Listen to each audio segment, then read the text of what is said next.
Sekarang Miss mau bahas soal ini. Ini merupakan soal apa ya?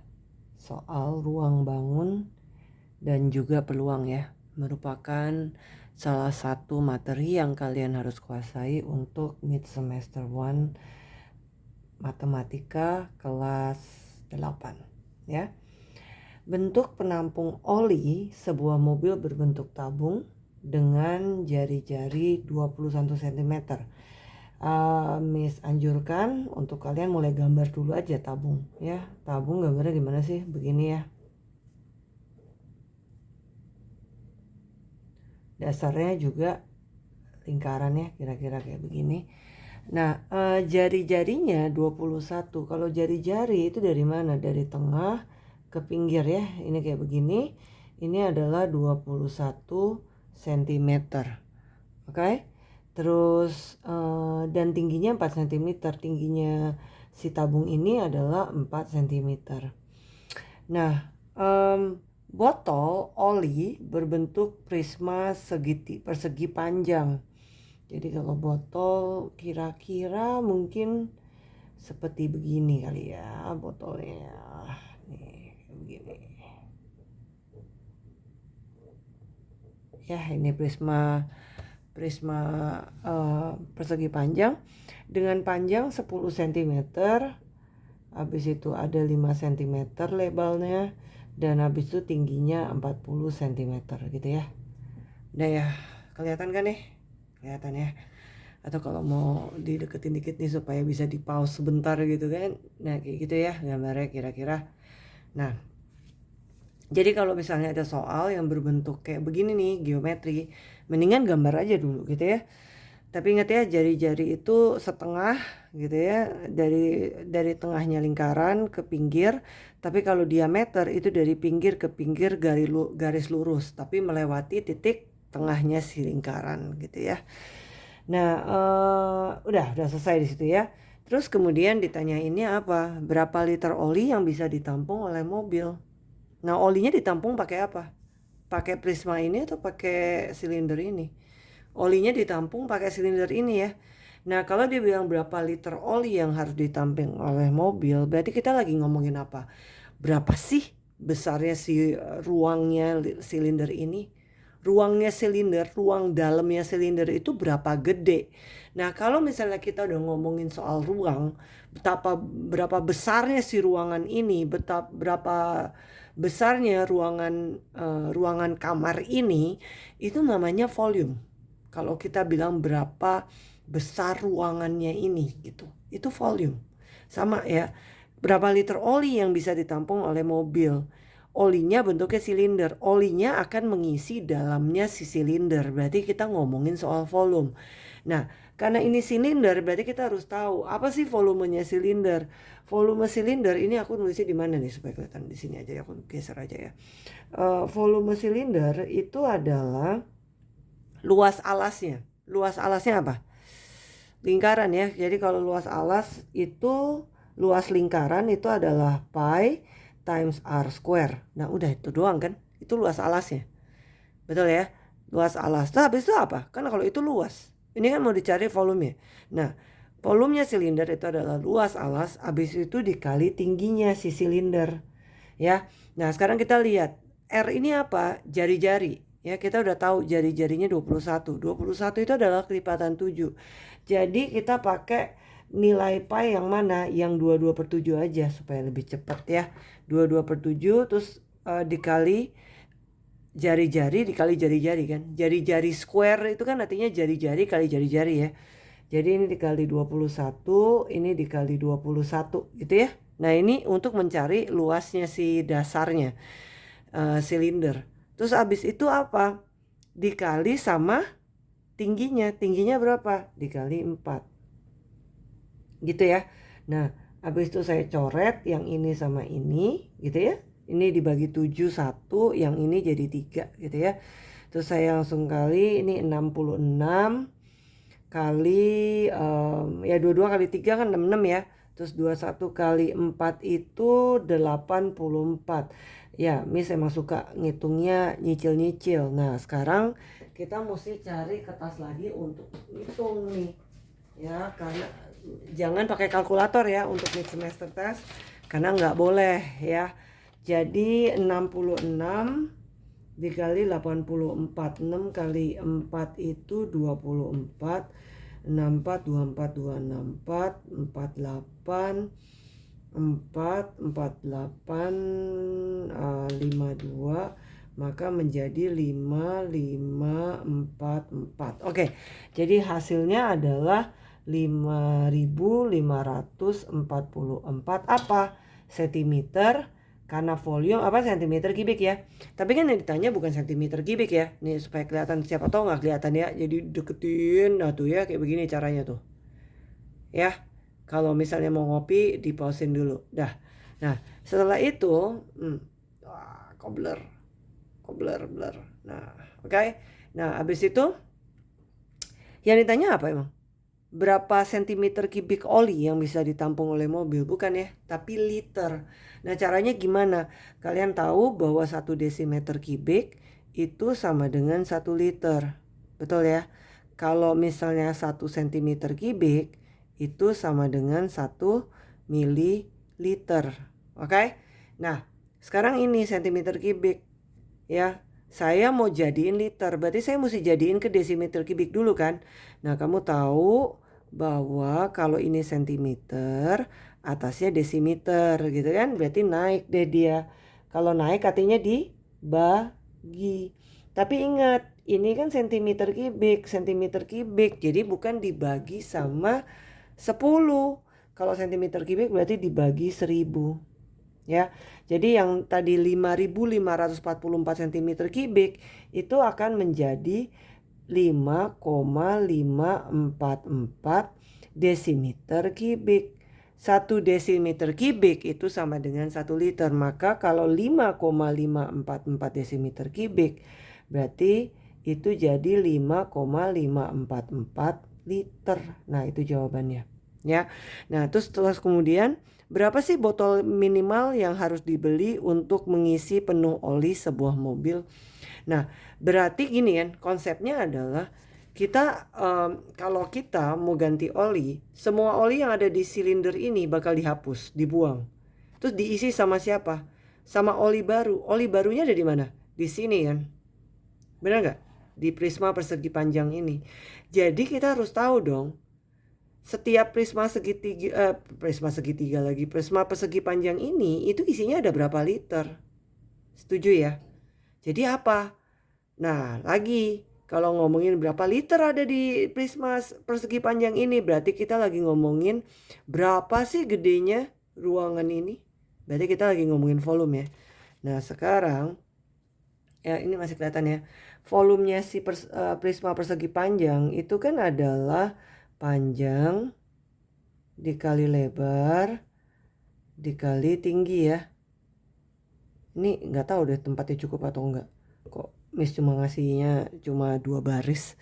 10 kali 5 ya kali 40.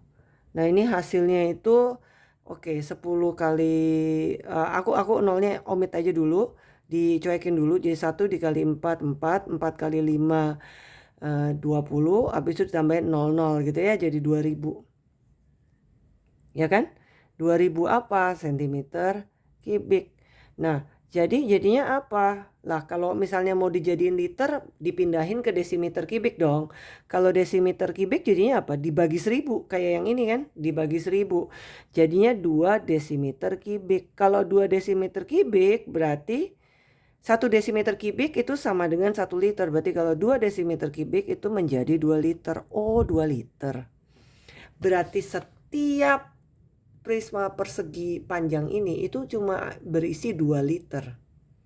Padahal mobilnya itu membutuhkan berapa?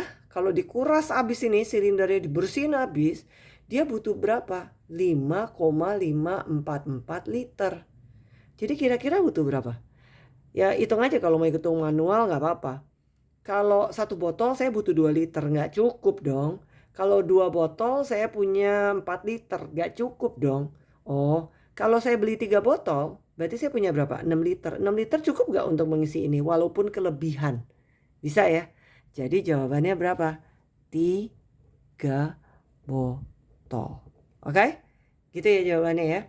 Terus habis itu lanjutnya apabila harga satu botol itu 10.000 atau 100.000 ya? Kok kayaknya bukan 10.000 sih, nggak mungkin banget. Kayaknya 100.000 deh. Sorry ya, cara nulisnya salah karena Miss cuma nambahin 0 aja. 100.000 berapa uang yang harus disiapkan untuk servis ganti oli apabila biaya jasanya sebesar 75.000. Kita udah tahu untuk isi silinder ini si customer mesti beli berapa botol? 3 ya. Berarti setiap botolnya itu 100.000. Berarti kalau kita beli 3 botol, berarti kita akan ngeluarin 300.000 hanya untuk beli oli baru.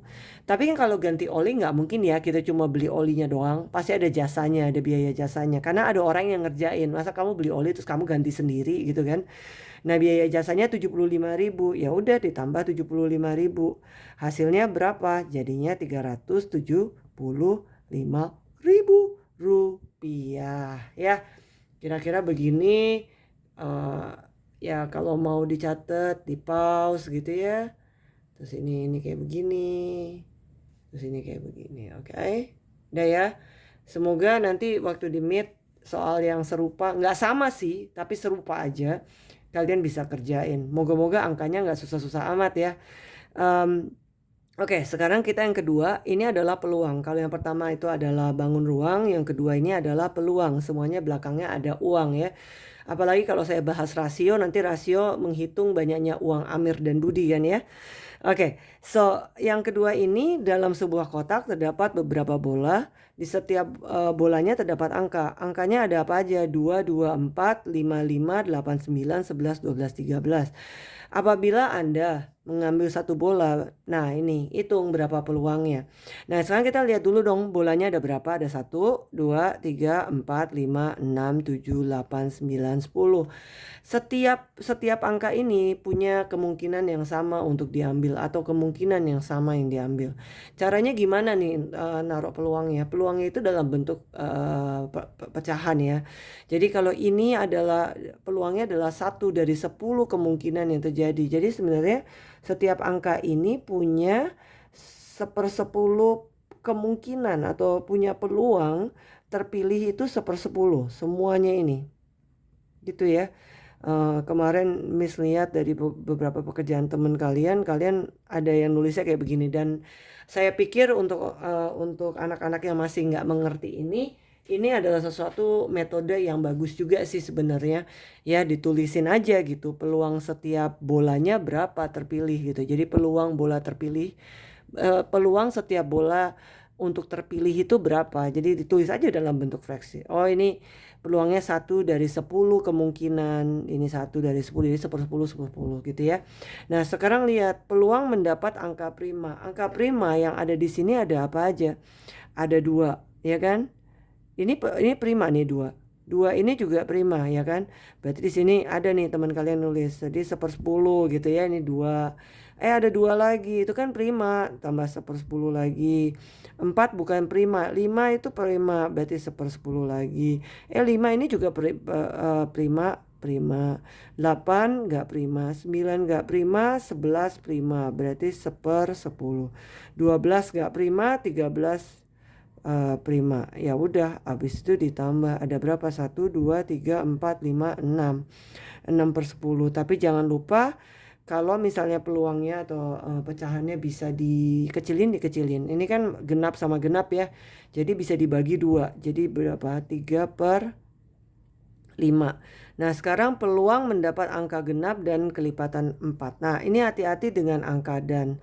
Kalau angka dan itu artinya apa? Kamu harus pilih angka yang memenuhi kedua kondisi ini. Kan dan. Ya jadi angka yang kamu pilih itu harus memenuhi keduanya. Ya genap, ya juga kelipatan 4. Coba ya lihat ya.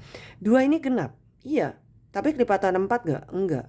2 ini genap gak? Iya. Tapi bukan kelipatan 4. 4 ini genap gak? Iya. Dan kelipatan 4 gak? Iya. Berarti ini bisa dihitung 1/10. 5 udah pasti gak genap. 5 gak mungkin genap. 8 genap ya. Kelipatan 4 juga gak? Iya. Jadi tambah lagi 1/10 gitu ya. 9 bukan genap. 11 bukan genap. 12 genap. Dan itu merupakan kelipatan 4 gak? Iya. Jadi tambah 1/10. 13 sudah pasti ya, bukan genap, itu ganjil. Jadi jawabannya 3/10. Ini kenapa nggak dikecilin?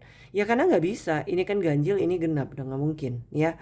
Nah abis itu ada peluang mendapat angka kelipatan 5 atau kelipatan 3 ya. Nah kalau ini kalian ngegabungin, yang kelipatan 5 dimasukin, yang kelipatan 3 juga dimasukin gitu. Jadi lihat ya, di sini ada yang kelipatan 5 nggak nih? Ada nih. Ini sama ini doang, ya kan? Berarti saya tulis nih 1/10 tambah 1/10. Ini dari siapa? Si 5 ini nih. Yang kelipatan 5. Dan kelipatan 3. Cari nih kelipatan 3. Shred, gitu ya. Nah ini nih. 9 ya. Tambah 1/10. Terus ada lagi nggak? Ada lagi nggak yang kelipatan 3? Ada 12 ini. Tambah 1/10 ya. Jadi yang kelipatan 5 ada 2. Yang kelipatan 3 itu juga ada 2 ya. Betul ya? Ya udah. Habis itu kita tulis berapa? 4/10. Bisa dikecilin ya. Jadi 2/5. Nah sekarang 2 ini nih.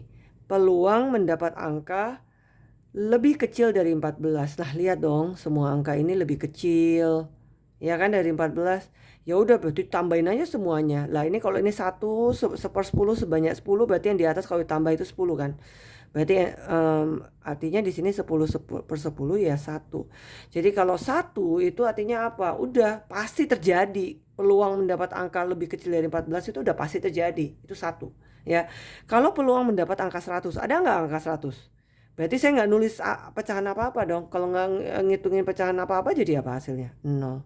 Jadi 0 itu artinya apa? Nggak mungkin terjadi. Orang angkanya lebih kecil dari 14 kok mintanya lebih besar dari mintanya 100. Ya nggak mungkin terjadi kan? Jadi 0 itu artinya nggak mungkin terjadi. Kalau 1 artinya udah pasti terjadi. Oke. Moga-moga video ini berguna ya. Dan Miss berharap bahwa nanti di mid semester 1 testnya kalian bisa kerjain semuanya ya. Bye bye.